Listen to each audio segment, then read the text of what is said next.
Hello there, Sir from 17 once again. This is my Quantum Break hard difficulty walkthrough. This is Act 5 Part 2, Return to the University. I love this level, I really do.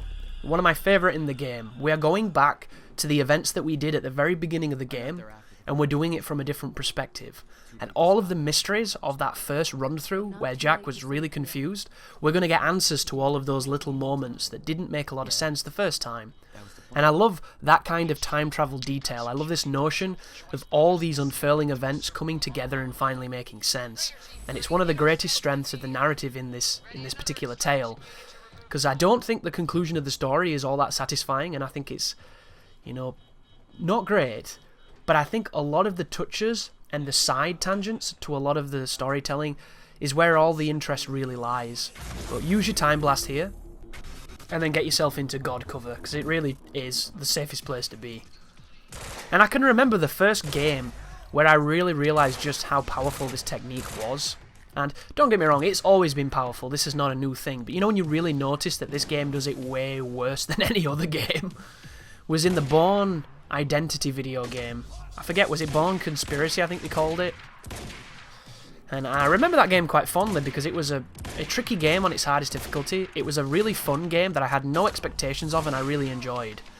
And on that game, you could be fully in cover, not even aiming your gun, and you could shoot people perfectly through cover. It was insane, dude. The ability to do the third-person shooter trick on that game was god tier. And then you got to those fights that were quite long on the hardest difficulty and actually pretty challenging because you took no hits and they took a ton. So that was a tough game and I enjoyed it a lot. And my controller broke while I was playing it, and I always remember that because I ran up the street to a buddy of mine's house and I asked to borrow a controller, and I still have his controller because we don't speak to that guy anymore, which, I don't want to keep his controller. I've got about 10 now at this point because I go through them like toffee, but it's just that weird thing, isn't it, how you lose that contact with people. He still has my copy of Resident Evil 5, which goes to show how long it's been since I talked to this dude. But here's one of those dangerous doors. It's having trouble, so I'm going to freeze it. And because this is a stutter, everybody is frozen. The only threat here is a striker team that's going to be up these stairs. And there's a few of them, so you want to be careful. I really love the striker fights, though. Here they are. I think... Oh, look at that. One shot to the head from behind is an instant kill. That's exactly what it should be. I think one shot to the head, regardless of gun or enemy, should be an instant kill. The only people who shouldn't are the heavies, because the whole point of heavies is that they take a pounding. A game that did it really well, for my tastes, was the Dead to Rights Retribution. A game that nobody really talks about. It's super goofy, super arcadey, but it's incredibly fun. And if you've never played it, I recommend it.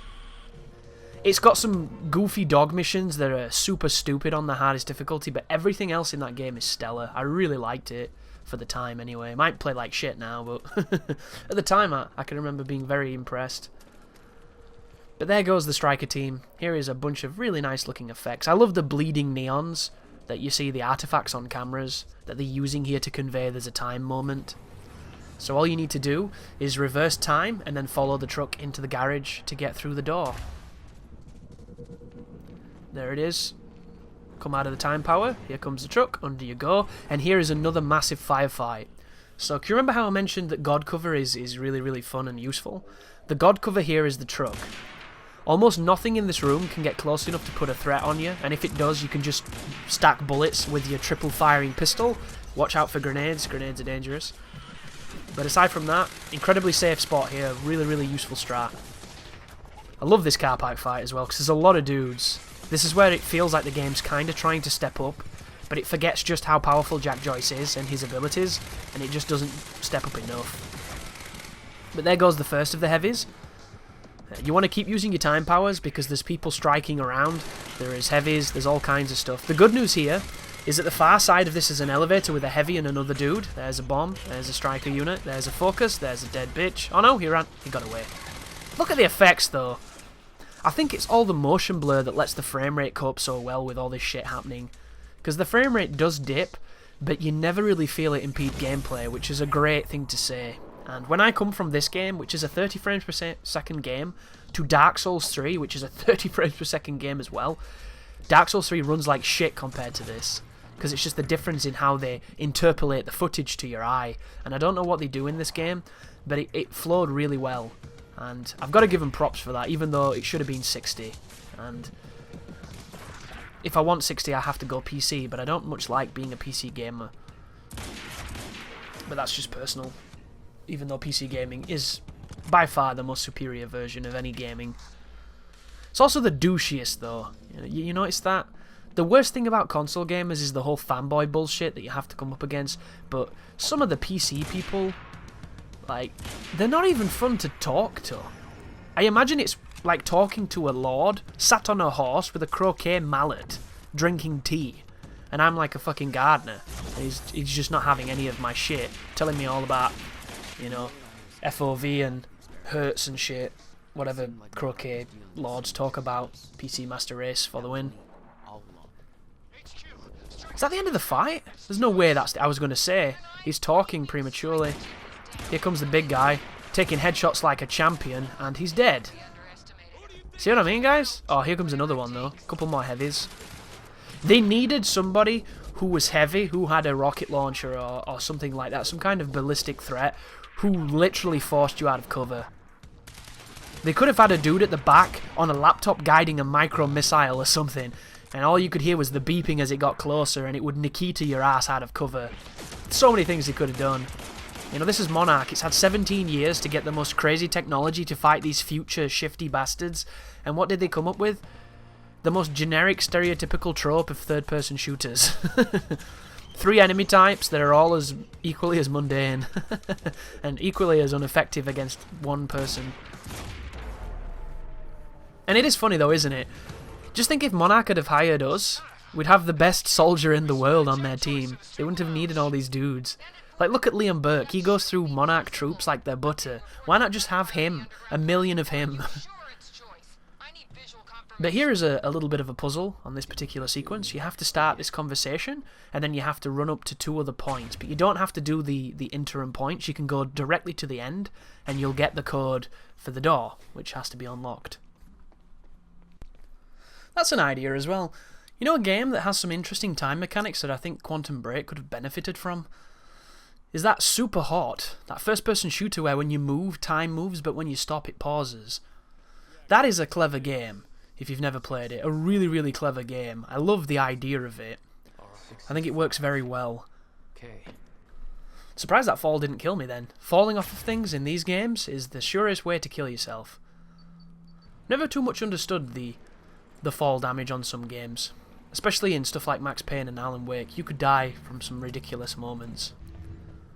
But here is an ambush waiting for us. This is an interesting field of dampening that's going to be happening.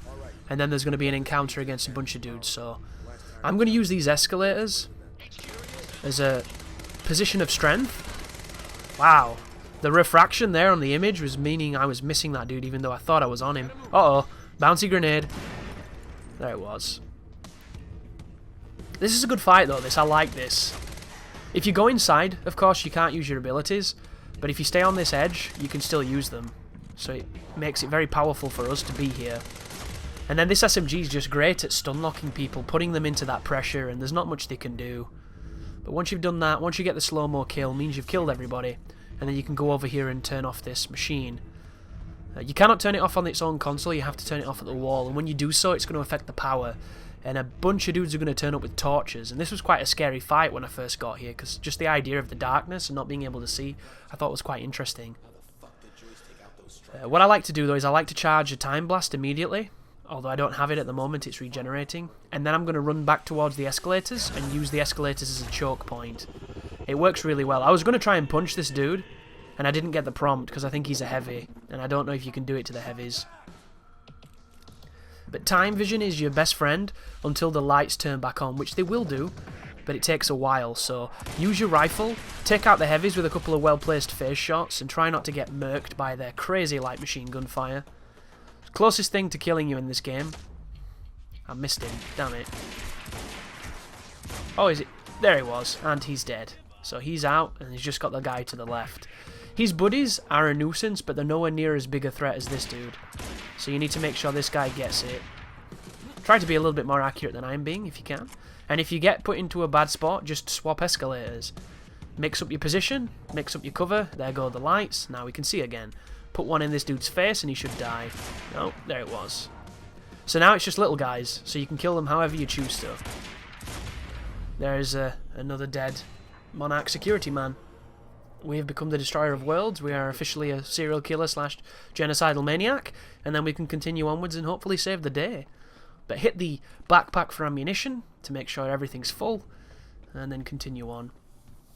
There's going to be a ton of cutscenes coming up as well, showing you little moments that was happening the first time around that you might not have been completely clued into, and just the general time travelling-ness, which is good stuff. I do like coming back through a zone we were in previously. I think it's a great idea. I can't help feeling, though, that Prince of Persia, the Warrior Within, did it best. If anybody's played that game, the plot thread in that game when you use the mask is the greatest twist in a game I'd played up to that moment. I love that idea. I just think it's beautiful. And it's one of those things where you can kind of guess that that's what it's going to be, but I just never saw it coming because I was too young or too stupid or maybe a bit of both. But just the idea of affecting your own history and being able to see these moments when you're being affected was a wonderful idea. And then when it happened, just a beautiful twist. And it really makes a lot of twists in games that are similar just feel shitty because of how great that one was for me. And you always remember your first when it comes to stuff like that, so it makes it even more special. But climb up this giant crane. I can't imagine doing that in real life. These things are so goddamn tall. You know when you see that little box where the dude sits in it? I've always wondered, do you think it starts on the ground and it raises itself, so he just gets into the box ground level and then raises it, or is it just always so fucking tall? Because feasibly, if it's a crane, it has to be adjustable of different heights, because that's what cranes do, right? That's the point of them. So I think it probably adjusts itself to a certain parameter, but I get the feeling you probably have to go up those stairs quite a lot to get to like the minimum height it can be. But I know nothing about those things. Just scary when you look at them and they're up the top of those buildings. Good God. You know, people do the whole thing of like, I don't have a fear of heights. Well, I don't have a fear of heights either. I have a fear of falling. I think that's a bit more realistic than the whole scared of heights thing. Oh! He wasn't the last guy. That was a shame. You're about to get fucked, son. Stacking them bullets. Really fun level, this. Tons of good gunfights. Tons of propane tanks everywhere, and I just don't use them because they take too many bullets to set off. It's a big shame, I think. Hold on, Will. But collect your ammunition, break through the gate, climb up on the air conditioning weird thing, air filtration system or whatever it is, and then continue on. A couple of snipers coming up, a couple of heavies coming up, so make sure you've got your rifle fully loaded, and you'll be able to take them out effortlessly. Once again, we have very empowering cover. But let's talk about something a little different, shall we? We've talked some mechanics, we've talked some questionable aspects of gameplay, we've talked some features we would like to have seen different. You know, we've talked pros, we've talked cons. Let's talk the future for Remedy. So in this game there is an Easter egg of Alan Wake that's called Return, which could be a little hint towards a sequel to Alan Wake, which would be really cool, because I liked Alan Wake a lot. Very different kind of game. Very satisfying and weighty combat in that game. Some people found it repetitive.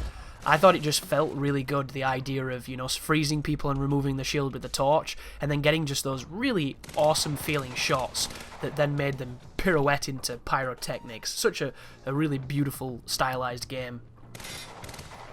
A little bit not as challenging as I would like, but on Nightmare the game is pretty tough in some areas, but for the most it's very manageable. So they could be working on a sequel to that. One thing I'm hoping for, can you remember how Alan Wake came out, then they did the DLC for it, then they did that crazy American Nightmare, or whatever it was called, where they just used the engine and then made something goofy and fun for gameplay that was at an affordable price? I'm hoping Quantum Break gets that treatment, because I think it's a great engine that they're using. I think it's got some great effects and some great mechanics. I would just like to see it implemented in a more gameplay focused way. Because I think this game could have suited a challenge score attack kind of feature of, you know, the same way that that American Nightmare had it, where you could be in those areas and you had to kill as many dudes as you could until you died. I think this is a game that would really suit that type of format, And I'm surprised that it isn't in here, so it makes me think that maybe they're going to make another completely unrelated, goofy, fun equivalent for this game, which would be great, because I think it deserves it.